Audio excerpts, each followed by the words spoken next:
Saudações a todos. Vamos buscar para nossa reflexão um trecho das colocações de Allan Kardec no Evangelho segundo o Espiritismo, no capítulo Amai os vossos inimigos. E nós temos ali nos inimigos desencarnados, né? Porque ele coloca um texto com referência aos inimigos desencarnados, para que todos entendamos, né, que podemos ter inimigos não só entre nós, no plano da matéria, mas também inimigos que estão no plano espiritual e que trazem em seus corações, muitas vezes ainda, um vulcão em erupção, né, destilando ódio, venenos tóxicos em relação a nós, aqui encarnados, em função dessa ligação, em função de erros cometidos, de vivências e experiências vividas em que, de alguma forma, fizemos um mau uso do nosso livre-arbítrio, né? Fincando úlceras, né? Abrindo feridas em corações de tantos que porventura ainda não nos perdoaram. Então, não nos iludamos, né? Achando que temos amigos em toda parte e não temos inimigos, porque com certeza muitos erros temos cometido e a muitos temos prejudicado. E pegando então no Evangelho, nós vamos pegar o item 6. Pode-se, pois, ter inimigos entre os encarnados e os desencarnados. Os inimigos do mundo invisível manifestam sua malevolência pelas obsessões e subjugações a que tantas pessoas estão expostas e que representam uma variedade das provas da vida. Essas provas, como as demais, contribuem para o desenvolvimento e devem ser aceitas com resignação como uma consequência da natureza inferior do globo terrestre. Se não existissem homens maus na Terra, não haveria espíritos maus ao redor da Terra. Se devemos, portanto, ter indulgência e benevolência para os inimigos encarnados, igualmente as devemos ter para os que estão desencarnados. Antigamente ofereciam-se sacrifícios sangrentos para apaziguar os deuses infernais, que nada mais eram do que os espíritos maus. Aos deuses infernais sucederam os demônios, que são a mesma coisa. O Espiritismo vem provar que esses demônios não são mais do que as almas de homens perversos que ainda não se despojaram dos seus instintos materiais, que não se pode apaziguá-los senão pelo sacrifício dos maus sentimentos, ou seja, pela caridade, e que a caridade não tem apenas o efeito de impedi-los de fazer o mal, mas também de induzi-los ao caminho do bem e contribuir para a sua salvação.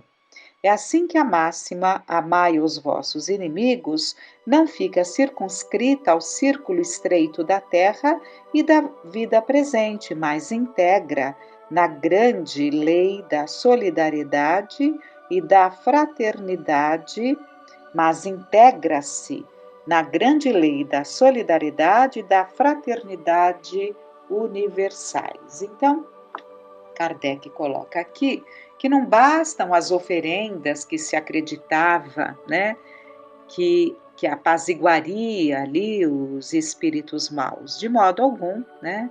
O que precisa realmente é de um árduo trabalho, assim como em relação ao encarnado, um árduo trabalho de evangelização, de esclarecimento, de acolhimento, né? Para que se dê a desobsessão. E na doutrina espírita, no espiritismo, nós sabemos que a prática da desobsessão é uma constante na medida em que grande é o número de obsessores, de obsediados, grande é o número de obsessões que chegam, né, a uma casa espírita e que necessita ali de todo um tratamento específico que é denominado de desobsessão, que é justamente libertar tanto o espírito quanto o encarnado daquelas ideias fixas, daquelas tendências que acabam levando o encarnado a um determinado comportamento que revolve constantemente a ferida daquele que sente o seu coração sangrando pelo ódio que ainda não conseguiu superar, não conseguiu extinguir do seu coração, né? Então é um trabalho que atinge o encarnado e o desencarnado. Então é preciso que haja melhoria do encarnado para que o desencarnado consiga, de alguma forma, ser tocado em seu coração. Ocorre muitas vezes que o desencarnado é tocado, se esclarece, mas o encarnado, que normalmente é o mais teimoso, é o de mais difícil mudança, nós encarnados, acabamos entravando um processo de desobsessão. E é interessante que busquemos no livro Lampadário Espírita, pelo espírito Joana de Ângeles, psicografado por Divaldo Franco, no capítulo 19, que ela vai nos falar sobre a desobsessão. E é muito importante, por quê? É um tema que deve interessar não só aqueles que estão nos trabalhos desobsessivos de uma casa espírita, mas deve interessar a todos aqueles que vivem ou que viveram situações obsessivas, todos aqueles que têm familiares que estão presos a esses quadros mais dolorosos, quando a obsessão se instala e muitas vezes atinge culminâncias muito significativas, muito importantes, que trazem grandes danos, não só ao encarnado, como aos familiares. Então, vamos ver esse tema que traz muito interesse a todos nós. Desobsessão. Se desejas ajudar aqueles que se encontram sob as vigorosas tenazes da obsessão, mergulhe o espírito nos sublimes rios da oração, donde vertem as claridades consoladoras da paz, a fim de que não desfaleças no empreendimento almejado. Lidar com obsessos e obsessores é tarefa sacrificial que demanda paciência e humildade como normativas disciplinantes. Nem sempre conseguirás lograr resultados imediatos. Mister se faz confiar na divina providência e insistir. O que te possa afigurar como libertação não passará muitas vezes de pausa para a recidiva mais cruel, mais avassaladora. Muitas vezes tem-se a impressão de que o obsessor se aquietou, né? De que ele compreendeu e se afastou. Mas quantas vezes há uma pausa, né? Em que ele volta mais cruel ainda. Porque justamente o obsediado escancara, digamos assim, as portas, né? Da sua mente, da sua casa mental, descuidado, né? Está lá no Evangelho, ele volta e encontrando a casa limpa, ele faz morada, né? Por quê? A casa limpa é a casa limpa de bons sentimentos, de bons pensamentos, é a casa mental em que falta, né? Em que falta ali o cuidado do seu dono, né? Os cuidados necessários na condução dos nossos pensamentos, dos nossos atos, do nosso comportamento. Continuando. Um coração tranquilo e uma conduta reta devem oferecer-te bases de segurança para que te não enleies nas teias sutis e perigosas em que se enrodilham algoz e vítima em processo de resgate punitivo. Então, os que trabalham com a obsessão, eles precisam ter bastante experiência, a busca constante do evangelho no seu dia a dia, para que ele tenha as percepções acuradas, para não se deixar enredar, nem pelo encarnado, que muitas vezes é ardiloso, manipulador, nem tampouco pelo espírito, quantas vezes embusteiro, quantas vezes cruel, né, que fará de tudo para desviar os que poderiam ajudar, né, desviar dos seus intentos. Então, eles vão tentar, de todas as formas, envolver aos que trabalham naquele caso de obsessão, envolver aos familiares que podem ajudar, cansando-os, desestimulando-os, né? E continua Joana de Ângeles. Diante de obsediados, não consideres apenas o problema do encarnado, o companheiro sofredor cuja aflição te punge o coração sensível é alguém que a consciência da lei alcançou. É imprescindível considerar a questão pelo ângulo do desencarnado. O cobrador de agora é o lesado de ontem. Imantados por necessidade evolutiva, jornadeiam ao longo do tempo em processo recíproco de ajustamento psíquico. Não penses no perseguidor como quem da enfermidade enxerga apenas a chaga purulenta a tresandar miasmas. Nem pretendas penetrar as raízes profundas da animosidade a pretexto de elucidação. Unge-te de compaixão e ajuda a ambos, espíritos sofredores que são em estreito comércio de dor. Ou seja, no trabalho de desobsessão não importa vasculhar ou mergulhar nas raízes, nas causas daquele drama, absolutamente, né? O que ela fala é: unge-te de compaixão e ajuda a ambos. Se doutrinas os desencarnados nas experiências de assistência psíquica ou se aplicas passes nos enfermos, morigera-te e mantém o espírito pacífico. Em silêncio, distende bondade, compreendendo que todos, por enquanto, raríssimas exceções, somos espíritos endividados em batalha redentora.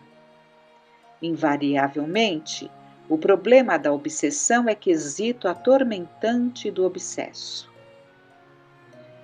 Para que a paz assome a mente aflita, sob vergastadas incessantes, faz-se necessária a cooperação do próprio obsediado, que se deve dispor à renovação das paisagens íntimas com mudança de atitudes, norteando-as para as linhas diretivas e salutares do Evangelho. Serenado o processo obsessivo, raramente está liquidado o compromisso negativo. A interferência divina não anula débitos, pois que exige do convalescente espiritual o atestado por atos de trabalho edificante em prol da paz geral. Indispensável, portanto, a atuação direta do paciente em exercícios de amor e luta, arrebentando amarras e desatando nós que o vinculam à retaguarda. A simples contemplação do medicamento não confere saúde ao paciente. A água cristalina, a regular distância da plântula, não lhe concede alimento vitalizante. A prece intercessória não resolve todas as distonias daqueles que pretendemos ajudar. Assistindo atormentados espirituais, acende a lâmpada da esperança, mas oferta também o combustível do conhecimento espírita, para que a diretriz esclarecedora conceda segurança na libertação do espírito comprometido. Em qualquer mistério de desobsessão a que te apliques, não esqueças de que eles, os que te ouvem, seguirão os teus passos sem que os vejais, sem que os ouças, vendo-te e ouvindo-te. Quase toda obsessão de hoje começou ontem. Pede ao perseguidor a dádiva do perdão e ao perseguido solicita a concessão do amor e do trabalho luarizantes como prova de identificação com o bem. Considerando os atormentados na senda humana por onde segues, lembra-te de Jesus. Lembra-te de Jesus. Ele não se impôs a ninguém, não pretendeu transformar ninguém num só golpe. Semeou a sua mensagem de amor, amando sem queixas e sem imposições de qualquer natureza, espalhando através da renunciação aos gozos terrenos as bases da felicidade e da paz. E diante dos obsediados, amando perseguidos e perseguidores, lecionou misericórdia, libertando os obsessos dos seus obsessores, dizendo-lhes, porém, com segurança e sem qualquer retórica: não tornes a pecar, como a afirmar que a saúde é bem que nasce no coração e se expande estuante por toda a parte. Então, fica muito claro por tudo que estudamos, né? Por tudo que lemos, por tudo que consultamos, por tudo que experimentamos nas lides com a obsessão, que não existe desobsessão sem mudança. Mudança necessária para o desencarnado, que muitas vezes consegue, tendo a oportunidade de vasculhar o seu passado, até mesmo de ver quadros que lhe são mostrados referentes a comportamentos, a atitudes, quantas vezes cruéis, né?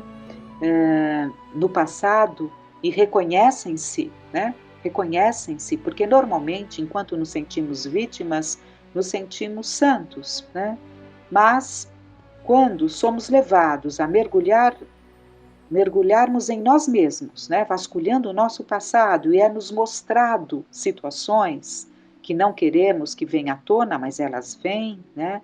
No momento adequado, aquilo realmente toca a muitos perceberem que também já agiram no mal, que também já falharam, que também são necessitados da misericórdia daquele ou daqueles a quem ele feriu. E isso ajuda, tem ajudado a muitos, essa conscientização de que não somos vítimas, e que muitas vezes, estando como vítimas no momento, mas já fomos algozes quantas vezes, né? Então, esse esclarecimento, esse conhecimento, em grande número, alcança muitos dos obsessores quando já se encontram numa situação de cansaço, quando já demonstram uma necessidade de mudança. Mas não haverá desobsessão, mesmo que este se afaste. Porque se o encarnado continua da mesma forma, né, trilhando o seu caminho na mesma forma, mantendo os mesmos pensamentos, as mesmas tendências, o mesmo comportamento, ou a mesma maneira destrutiva de se colocar, porque muitas vezes é a culpa, a nossa culpa é uma porta que se escancara aos obsessores, facilitando com que eles nos alcancem pela casa mental, pelos nossos pensamentos e nos entregamos, então aquele que se mantém ainda naqueles pensamentos destrutivos, de baixa autoestima, né, se sentindo merecedores de todo o sofrimento porque trazem dentro de si uma culpa inconsciente, mesmo que inconsciente, outro normalmente inconsciente, outros tantos que se deixam levar por medos, e essa é outra porta que se escancara nas nossas fragilidades, permitindo com que os obsessores nos alcancem com muita facilidade. Então, se não houver mudanças no nosso campo mental, no direcionamento dos nossos pensamentos e do nosso comportamento, não haverá uma desobsessão. Porque mesmo que um espírito esclarecido por todo um trabalho se afaste, outro tomará o seu lugar, porque a casa continua aberta.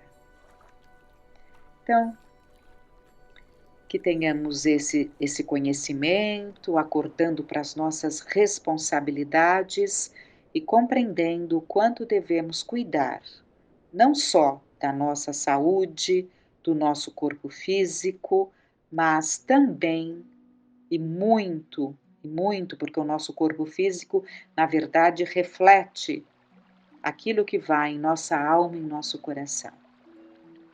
Então, cuidarmos com muito empenho da nossa casa mental. Tenhamos uma noite de paz.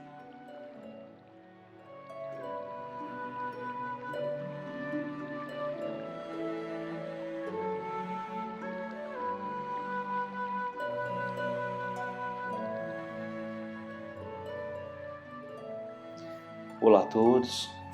Nós hoje vamos falar um pouquinho sobre a questão das provas, as expiações, a diferença.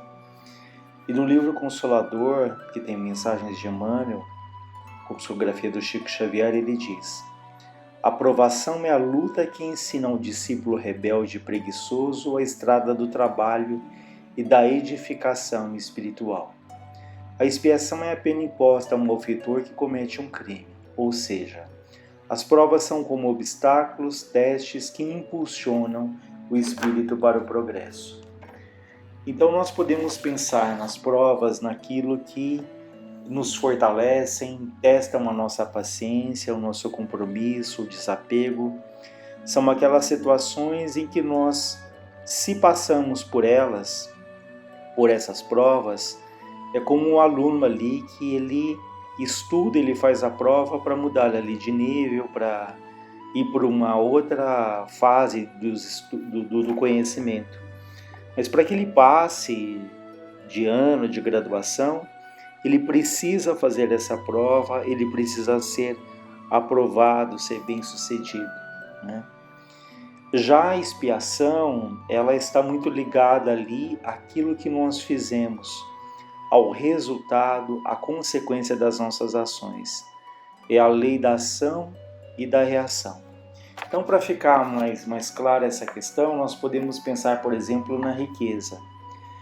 Como prova, nós podemos pedir ali para passar pela riqueza, pela prova da riqueza, com o intuito de administrar bem aquele dinheiro, que aquele dinheiro ele seja benéfico para tantas e tantas pessoas. Por exemplo, o dono de uma indústria. Quantos empregos, quantas famílias são mantidas, né? Quanto avanço ali na tecnologia, na ciência, esse empresário ele pode proporcionar. Então, se eu peço para passar pela condição da riqueza, da fartura, eu venho com esse propósito de ser um administrador e não ser possuído pelo dinheiro, não ser escravo daquele dinheiro que eu tenho.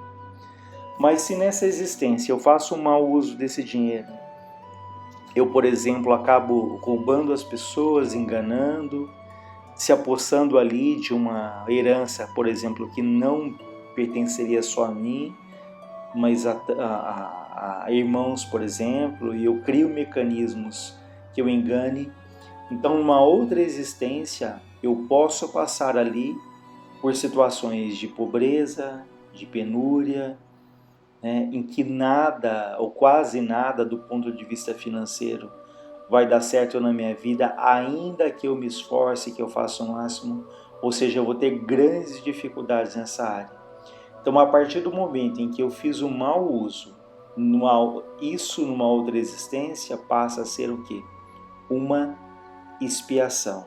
Então vejam que no caso da prova, eu não tinha ali nenhum erro do passado em relação à fortuna. Eu peço como um teste, né, como um aprendizado, mas a partir do momento que eu faço o mau uso, eu acabo criando dessa minha atitude, tem uma consequência. Então a expiação ela passa a ser como uma dívida que eu contraí, uma nota promissória que ela precisa ser quitada, né? Outro exemplo da inteligência. Eu posso nascer ali numa condição bastante favorável, com uma inteligência apurada, com o intuito de compartilhar ali conhecimento, ajudar as pessoas, né? Então eu posso nascer nessa condição com uma inteligência diferenciada, como uma prova para ajudar aqueles que talvez não tenham a mesma facilidade.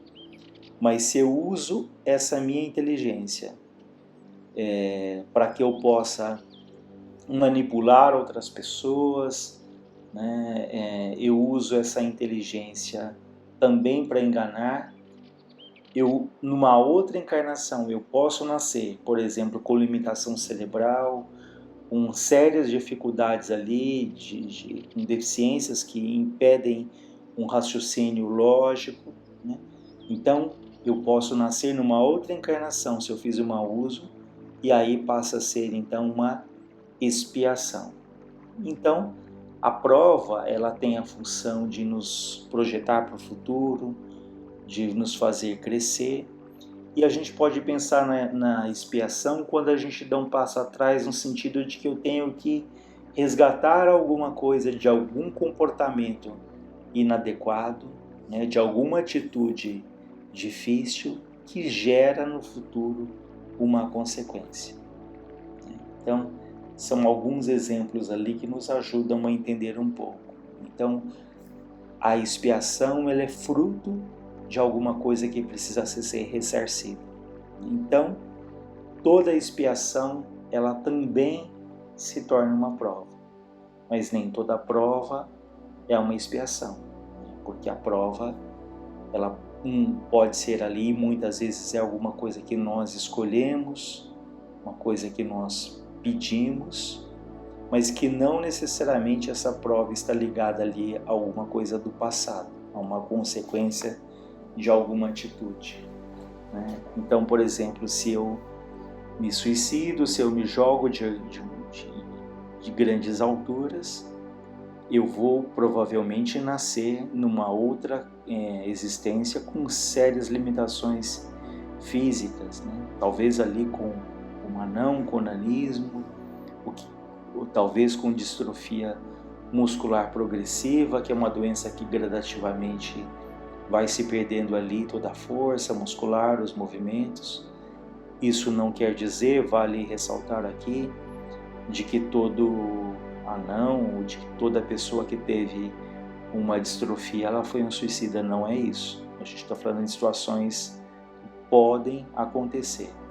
E esse comentário é para mostrar que, por exemplo, no caso, se eu me suicidei dessa maneira, eu vou renascer ali com aquelas sequelas, e isso passa a ser uma expiação, ou seja, não é uma escolha minha se eu vou nascer com uma sequela ou não. Isso é o resultado da minha atitude. Mas vale sempre lembrar aquela frase que diz que um gesto de amor cobre uma multidão de erros, né? Cobre uma multidão de pecados. Ou seja, nós podemos ter a nossa prece, a nossa prova, a nossa expiação atenuada, abrandada, se nós nessa encarnação nós podemos ter ali atitude sempre no bem, né? Passamos ali por alguma prova, por uma expiação sem a revolta, mas buscando nessas situações difíceis, dolorosas, o aprendizado, a resignação, né? Sem revolta contra a vida, contra Deus, contra si próprio. Então nós podemos ter ali as nossas provas ou expiações, elas abrandadas, amenizadas, de acordo ali com a nossa atitude, com o nosso merecimento. Né? Então vale lembrar que não mais ali o olho por olho, dente por dente, mas essa frase que nos diz que um gesto de amor, ele cobre uma multidão de erros. Esse cobrir não era apagar totalmente, mas nós podemos amenizar, porque se Deus é justiça, Deus também é misericórdia. Então Ele leva em conta todos esses nossos esforços de fazermos o melhor, de acertarmos na presente encarnação, né? E a prova, ela nos coloca em situações ali de testes mesmo, né? Porque é muito fácil nós nos considerarmos pessoas muito boas, pessoas humildes, pessoas que perdoam, pessoas que compreendem. Mas quando chega a prova, são esses testes. Será que de fato nós somos aquilo que falamos? Nós somos aquilo que pensamos? Então a prova, ela tem essa finalidade também de nos trazer para a nossa realidade de fato, né? Onde é que nós nos encontramos? Em que estágio de evolução nós estamos? Então as provas, elas nos colocam nesses testes, né? Então às vezes a gente fala que nós somos isso, nós somos aquilo, ou dizemos, eu jamais faria tal coisa, eu jamais tomaria tal atitude, mas talvez nós nunca tenhamos passado por uma situação tão difícil, nunca tenhamos de fato nos colocado no lugar do outro. E quando a vida nos apresenta essas situações difíceis, talvez nós façamos essas coisas que tanto condenamos os outros, ou talvez até de uma maneira mais intensa, mais difícil, mais comprometedora. Então a prova tem essa função de nos testar, mas também nos estimular, reforçar ali aqueles pontos que talvez nós estudamos, nós conhecemos, mas que necessitam ali da vivência, da experiência, para que esse conhecimento seja ali, se torne um hábito, se torne uma atitude, e não um mero conhecimento que na hora do teste ele pode não ser ali tão sólido como nós imaginamos. E a gente separou também alguns trechos da Revista Espírita em que ele fala sobre essa questão. Que a prova é um meio de constatar o estado de uma coisa, para reconhecer se é de boa qualidade. Numa palavra, a expiação cobre o passado, a prova abre o futuro. Se o espírito encarnar-se na terra em meio à fortuna, às honras e a todos os prazeres materiais, pode-se dizer que sofre a prova do arrastamento. Para aquele que cai na desgraça por sua conduta ou sua imprevidência, é a expiação de suas faltas atuais. Pode-se dizer que é punido por onde pecou. No entanto, o que dizer daqueles que desde o seu nascimento está a braços com necessidades e privações, que arrastam uma existência miserável sem esperança de melhora, que sucumbe ao peso de enfermidades congênitas, sem ter ostensivamente nada feito para merecer tal sorte? Então vejam que um espírito pode se reencarnar ali, nascer em meio à fortuna, às honras, né? Isso pode ser uma prova para ele. Mas aquele que usa, como ele fala, que cai na desgraça por sua conduta e imprevidência, essa fortuna vai acabar sendo o quê? Uma expiação, porque ele vai responder pelos bens que foram concedidos por Deus, para que, como foi dito antes, sejamos administradores, né? Ninguém de fato é dono de nada. Mesmo os bens materiais, eles passam pelas nossas mãos, assim como um dia eles não estarão mais conosco. Nós vamos desencarnar, ou podemos mesmo em vida não termos mais aquilo que tínhamos anteriormente. Então ele reforça aqui um pouco das situações em que é uma prova e que é uma expiação. Ele fala daquelas pessoas que nascem ali com sérias dificuldades, né? Como fala, com enfermidades congênitas, ou seja, já nascem ali, às vezes com uma doença muito grave, muito séria, E o Espiritismo nos esclarece nesse aspecto, né? Que quando a causa não está no presente, está no passado. E quantas vezes essas doenças mais intensas, essas doenças mais sérias, essas doenças crônicas, elas são uma expiação, ou seja, elas foram criadas por nós em algum momento do passado, por um comportamento inadequado, por um desvio de conduta, e que isso exige que voltemos no caminho do bem. Então a doença não é um castigo, mas ela é um mecanismo que a vida nos apresenta, que nos leva muitas vezes a desenvolvermos o que é humildade, já que precisamos, às vezes até dependemos de outras pessoas, da paciência dessas doenças de longa duração, que talvez nem tenham cura, né? Mas que podemos às vezes somente administrar ali para ter uma qualidade de vida, né? E também com isso nós afastamos aquela ideia de que essa doença poderia ser ali herdada dos nossos pais, né? Dos nossos ancestrais. Isso não é verdade, porque cada um é sempre o responsável pelas suas próprias semeaduras e pelas suas próprias colheitas depois. Então jamais atribuirmos essas grandes provas ao pai, à mãe, ao familiar que herdamos aquilo, porque cada um é responsável pelo que faz, senão seria ali uma injustiça de Deus, uma injustiça ali da vida. Ele continua dizendo na Revista Espírita que quer seja uma prova, quer seja uma expiação, a posição não é menos penosa e não seria mais justa do ponto de vista do correspondente. Aqui ele está comentando a respeito de uma pessoa da Revista Espírita que faz uma análise sobre essa situação. Como todo efeito tem uma causa, as misérias humanas são efeitos que devem ter uma causa. Se essa causa não estiver na vida atual, deve estar numa vida anterior. Além disso, admitindo a justiça de Deus, tais efeitos devem ter uma relação mais ou menos íntima com os atos passados, dos quais eles são ao mesmo tempo castigo para o passado e prova para o futuro. São expiações no sentido de que são a consequência de uma falta, e provas em relação ao proveito delas tirado. Então toda expiação ela também é uma prova, porque a expiação ela está ligada muito a um resgate, mas ao mesmo tempo esse resgate nos impulsiona, né, nos traz ali o crescimento, se bem vividos, se bem compreendidos.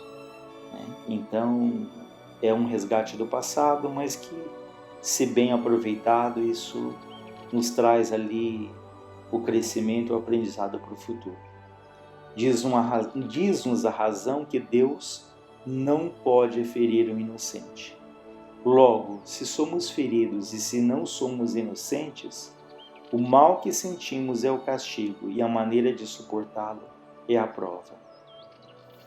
Então, o Haroldo tem uma frase interessante em que ele fala que no mundo há muitas injustiças, sim, mas não existem injustiçados. Se há injustiças no mundo, nós nunca podemos falar que fomos injustiçados, porque dentro desse conhecimento, Deus, sendo perfeito, sendo justo, Ele jamais permitiria uma grande dor e um sofrimento a alguém que não estivesse ali nenhum aprendizado para passar por aquela situação. Né? Enfim, é uma vez mais reforçando o conceito que aprendemos muito no Espiritismo da lei da ação e reação. Então nós vamos encerrando por aqui, que Deus nos ampare e nos fortaleça hoje e sempre.